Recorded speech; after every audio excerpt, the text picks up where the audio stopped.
ഇന്ന് നമുക്ക് ഇഫ്താർ സ്പെഷ്യലായിട്ടൊരു crispy chicken cutlet ഉണ്ടാക്കിയാലോ.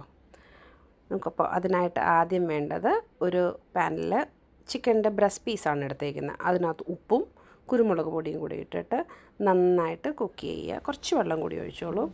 നല്ലപോലെ കുക്ക് ചെയ്തിട്ട് അതിനൊന്ന് മിൻസ് ചെയ്ത് മാറ്റി വയ്ക്കാം.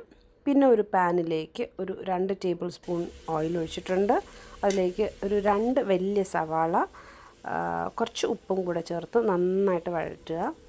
അതിലേക്ക് കുറച്ച് ചതച്ച ഇഞ്ചി വെളുത്തുള്ളി ഇട്ടിട്ടുണ്ട്. ഇഞ്ചി വെളുത്തുള്ളി പേസ്റ്റ് ആണെങ്കിലും കുഴപ്പമില്ല.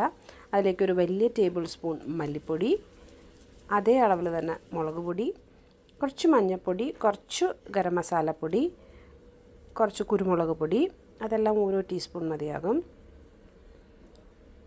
കൂടിയിട്ട് നന്നായിട്ട് വഴറ്റുക. അങ്ങനെ വഴറ്റി മാറ്റിയ മിക്സ്ചർ അതിലേക്ക് നേരത്തെ മിൻസ് ചെയ്ത് വെച്ച ചിക്കൻ, ഇത്രയും പൊടിയാക്കണം എന്നില്ല, കുറച്ചുകൂടി തരതരപ്പായിട്ട് കടന്നാലും കുഴപ്പമില്ല. അതിനകത്തേക്കൊരു 3 ബ്രെഡ് വെള്ളം സ്ക്യൂസ് ചെയ്ത് കളഞ്ഞിട്ട്, വെള്ളത്തിൽ മുക്കി സ്ക്യൂസ് ചെയ്ത് കളഞ്ഞിട്ട് അത് ആഡ് ചെയ്യുന്നുണ്ട്. പിന്നെ ബ്രെഡ് ക്രംസും ഒരു 5 ബ്രെഡ് ക്രംസ്, 5 ബ്രെഡിൻ്റെ ക്രംസ് ആഡ് ചെയ്യുന്നുണ്ട്. പിന്നെ 1 ടീസ്പൂൺ ഗരം മസാലപ്പൊടി, 1 ടീസ്പൂൺ കുരുമുളക് പൊടി, 1 ടീസ്പൂൺ തന്നെ ചിക്കൻ മസാലയും ഉപ്പും കൂടി ഇട്ടിട്ട് നന്നായിട്ട് മിക്സ് ചെയ്ത് ഇതുപോലെ ഷേപ്പ് ചെയ്തെടുക്കുക. എന്നിട്ട് ഞാനിപ്പോൾ ഇതെല്ലാം ഷേപ്പ് ചെയ്ത് വെച്ചിട്ടുണ്ട്. അങ്ങനെ ഒരു മുട്ടയുടെ വെള്ള അല്ലെങ്കിൽ മുട്ട മുഴുവനായിട്ട് എടുത്താലും കുഴപ്പമില്ല, അതിനെ ബ്രെഡ് ക്രംസിലേക്കിട്ടൊന്ന് കോട്ട് ചെയ്തെടുക്കുക.